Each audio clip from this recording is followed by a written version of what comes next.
woke up this morning with the sun down, shining in. Do the Twins need a catcher? Yes. They can't do it with what the guys have now. Well, I mean, they can.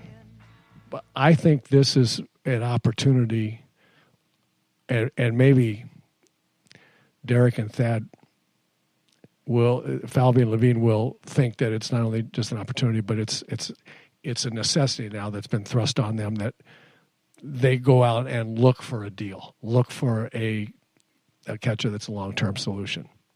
Well, and you have some experience with teams winning without necessarily the perfect catcher. You had good catchers, but maybe not the perfect catcher. Let's talk about that. He's Roy Smalley. This is Roy Smalley's Chin Music. This is our baseball show on talknorth.com. That's your Minnesota podcast network. Mostly sports, a little business, and still growing. We think we're going to hit our 2 millionth listen early next week. And we are starting to do live shows with Cheryl Reeve at Freehouse. We've got a bunch of shows on the network now, including our new business show. Check out talknorth.com. Subscribe at iTunes, either for the individual show you like or for the entire network. Thanks for all the listenership. We appreciate it. And thanks to berrycoffee.com for sponsoring the program. Interesting thing is, so Tim Lauder was a very good defensive catcher who didn't always hit, and he helped you guys win in 87. 91, the Twins won the World Series with Brian Harper, who was stereotypically considered good hit, not quite as good a fielder, and Junior Ortiz kind of being your classic grinding, good defensive backup. Where do you think this current duo, Mitch Garver and Bobby Wilson, maybe isn't up to the measure of a championship team? Or phrase it however you like. I don't want to put words in your mouth. I've been really impressed with Bobby Wilson behind the plate. Yeah. I think he's terrific. He's a great guy, by the way. Yeah, he's a blast. Yeah, and he's great behind the plate, and he's great with pitchers. Mm-hmm. If anybody saw the most recent game when Jose Barrios pitched so well, really, I mean, it was probably his best outing against a good hitting Seattle Mariners team. And Bobby Wilson, well, he ended up hitting a home run and put the game out of reach. But Bobby Wilson worked him through every single pitch, every single inning. I mean, just his body language, the demonstrative way that he would call for the ball in a certain location and the excitement that he had. I mean, just everything. He was just working Barrios, and I thought it really showed.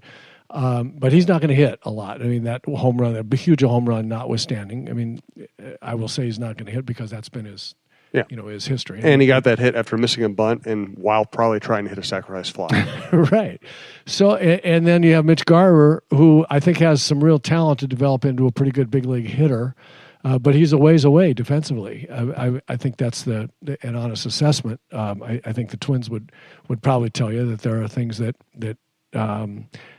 he needs to improve on pretty, if not drastically, at least significantly, for him to be the kind of defensive catcher that they want to have back there.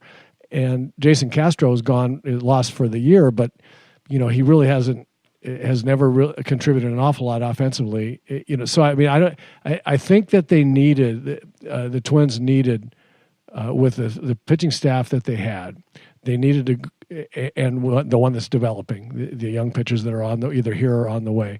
It felt like they needed Jason Castro to work their pitchers through games, and offense kind of be damned. Mm-hmm. But as is most everywhere else in the field, and catcher and shortstop, I think, are the most significant examples of this. It's always a combination. And so you mentioned the perfect two maybe examples where Tim Laudner hit enough. Yeah. And he got big hits. For his defensive ability, which was excellent. And he could hit the ball out of the ballpark, and he had the ability to get some big hits. Mm-hmm. So that was plenty. I mean, and with Brian Harper, I mean, he was a lifetime 300 hitter or close, close to it. And so the combination, were there some shortcomings defensively? Yes. Did the combination make up for it? Did he win more games than he lost? Absolutely. He won more with his bat than he messed up behind the plate. So you're always striving for that balance. look, the young kid switch hitting shortstop that was here a few years ago that never quite make it. I'm blanking on his name. I know who you're talking about. Okay, so you'll think of it before I do. But yes. I mean, if he could hit anything, he'd still be playing shortstop for the Twins. And you try to run him, guys out there like that, and you say after a month of 200, you say I can't deal with hitting 200. Mm-hmm. As good as he is, I have to have a better combination. So I think that's kind of where the Twins are now, in a situation where this has presented them with an opportunity at a time when Falvey and Levine have done a nice job stockpiling talent. That was probably job one when they came along, was to say Pedro Florimon. Yeah. Thank you very much.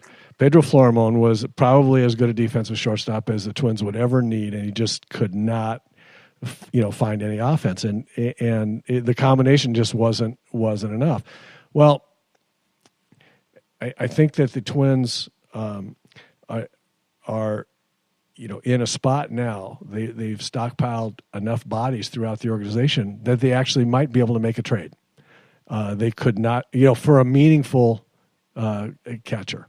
I think they would be looking at that. I think they're going to shop around and say, and it's going to be hard because it's not quite time yet. Right.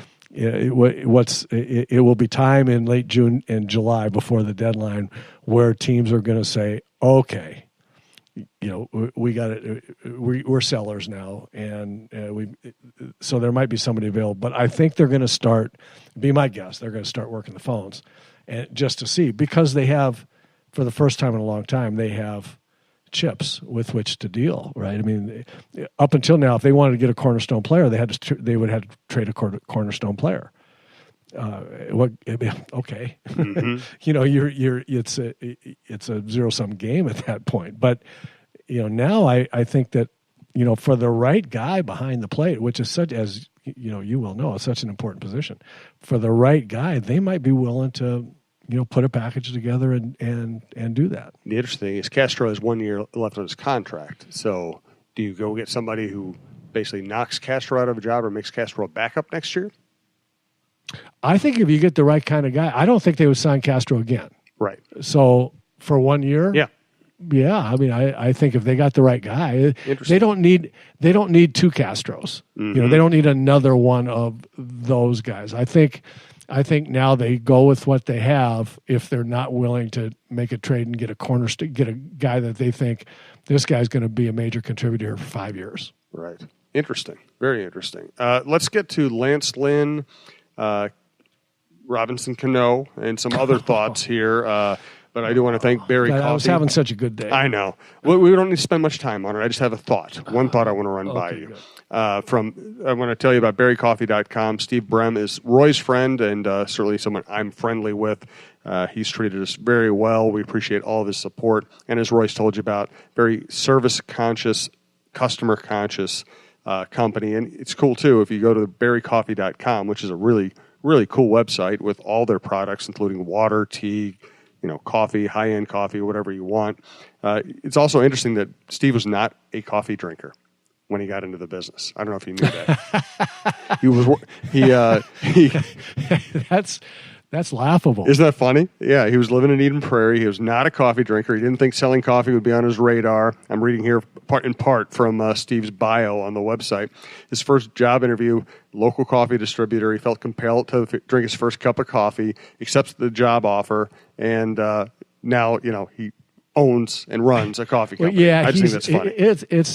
It's a great American success story. Yeah. I mean, he got out of college and started, needed a job, and he thought he'd be in sales and started selling coffee. And but ultimately, he's the owner of a fantastic business that has his personality all over it in terms of generosity and attention to service to his customers and his community. So he's a wonderful guy. It's a wonderful place. And even more important than that, I've got my new machine. Oh, you do? I have my new machine. What's now. your new machine called? Oh, it's a coffee. I don't know. Coffee machine. It's okay. I don't know. but it can make all the foo-foo drinks that my wife, it can make it grinds the beans and it makes you a cup of coffee. Or you can do an espresso, or you can do an Americano, or you can do a frou-frou that my daughters and my wife might. All I care about is that I can put Bull Run beans fresh into the grinder and get a cup of coffee made for myself, and it's fantastic. Berry Coffee sells all brands you are familiar with. We highly recommend. We highly recommend the Bull Run blend. That was probably the best coffee I've ever had. Bull Run House Blend. Bull Run House Blend. Yes. So I'm not going to bother you too much with this, but Robinson Cano gets busted. He's going to miss 80 games plus the postseason. Seattle looked like they had a chance before he had the suspension to actually make the postseason, at least a chance. And it struck me that this really punishes the team severely. It punishes the player to a certain extent. But whether it's Cano or somebody else, let's say player A achieves great success by taking performance-enhancing drugs. They get to a certain point in their career, and they get busted. They lose the 80 games. They lose the salary for those 80 games. They lose the chance to play in the postseason. But they also get to use the performance-enhancing drugs to make hundreds of millions of dollars. It strikes me that this kind of penalty really isn't that big a deterrent, considering the great income you can make by taking performance-enhancing drugs if you're a good player. I've said that, Jim. I've said that for 2, 3, however many. I think I started saying it. And I don't want to pick on Ryan Braun, but that's when I remember when he finally got suspended, and he was his whole contract was worth $50 or $60 million, I think, at the time, and he was going to lose $6 million. And my point at the time was, $6 million is a lot of money to most of us, but it's 10% of his total deal. And if a player thinks that's a good trade, right? If I can take this stuff, make $60 million, or in Cano's case, $100 and some million, and my downside risk is that I lose 10% of it, but I don't know if I would have gotten the contract in the first place if I didn't take it. That's a good trade. I've said since then, the only way they're going to stop this, if baseball and the players, and I think this is a Players Association deal, the Players Association, because I've talked, Justin Morneau and I were literally looking at each other, shaking our heads the other day at the ballpark before we were in the booth together when the Cano news broke. We're both shaking our heads going, this is tragic. It's so disappointing. And Justin's words were, this is so disappointing.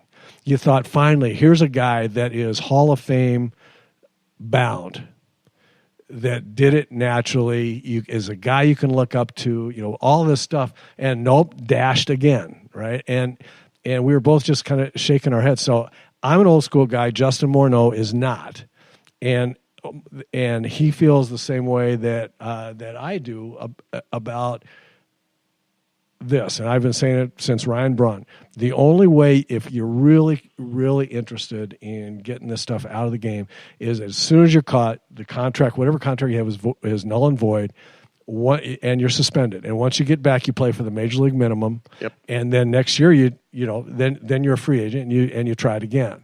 Right? That's the only way. So you got to prove to me, and this is mostly, I think the owners would be okay with this. I think it's a Players Association deal.